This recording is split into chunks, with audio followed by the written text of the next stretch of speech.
மருத்துவ கடவுள் யார் தெரியுமா? அவரே தன்வந்திரி பகவான். அவரை பற்றி நாம் பார்ப்போம். பெருமாளின் தசாவதாரங்களை தான் அனைவரும் போற்றி வழிபடுவது வழக்கம். ஆனால் 10 அவதாரங்களை தவிர இன்னும் பல அவதாரங்களை மகாவிஷ்ணு எடுத்துள்ளார். பக்தர்கள் காப்பதற்காக காக்கும் கடவுளான பெருமாள் எடுத்த அவதாரங்களில் ஒன்றுதான் தன்வந்திரி அவதாரம். இவரை மருத்துவ கடவுள் என்று குறிப்பிடுவது உண்டு. தன்வந்திரி பகவான் அவதரித்த தினத்தையே தன்வந்திரி ஜெயந்தியாகவும் தந்தேராஸ் தினமாகவும் கொண்டாடுகிறோம். செல்வம் பெறுவதற்கான தீபாவளி தினத்தை கொண்டாடுவதற்கு முன் ஆயுள் ஆரோக்கியத்தை தரும் தன்வந்திரி பகவானை வழிபடுவது மிகவும் முக்கியமானதாகும். ஸ்ரீ தன்வந்திரி பகவான் விஷ்ணுவின் அம்சமாக பின்னிரு கரங்களில் சங்கு சக்கரத்துடன் முன் வலக்கையில் அட்டை பூச்சியை ஏந்தியும் இடக்கையில் அமிர்த கலசத்துடன் காட்சியளிக்கிறார். திருமால் மக்களுக்காக மருத்துவராக தோன்றிய நாளே தன்வந்திரி ஜெயந்தியாகவும், நோய் வராமல் நல்ல உடல் ஆரோக்கியம் நீண்ட ஆயுள் கிடைக்க தன்வந்திரி வழிபாடும் செய்யப்படுகிறது.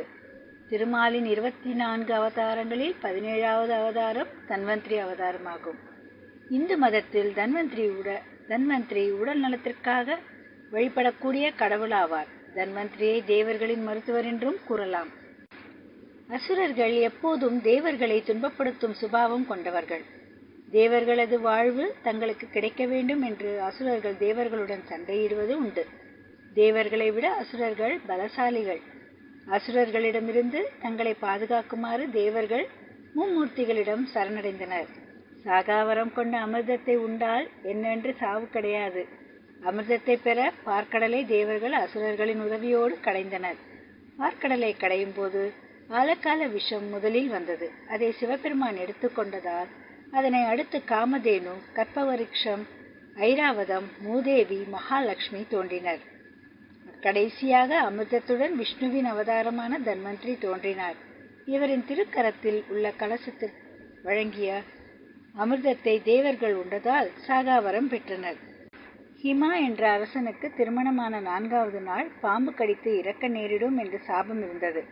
இதை அறிந்த அவள் மனைவி அந்த நாள் இரவில் கணவனை சுற்றிலும் ஏராளமான விளக்கேற்றி நடுவே ஆபரணங்களையும் வைத்து கணவனுக்கு புராண கதை கூறி தூங்காது பார்த்து கொண்டாளாம். பாம்பு உருவத்தில் வந்த யமனுக்கு தீப எண்ணெயில் ஆபரண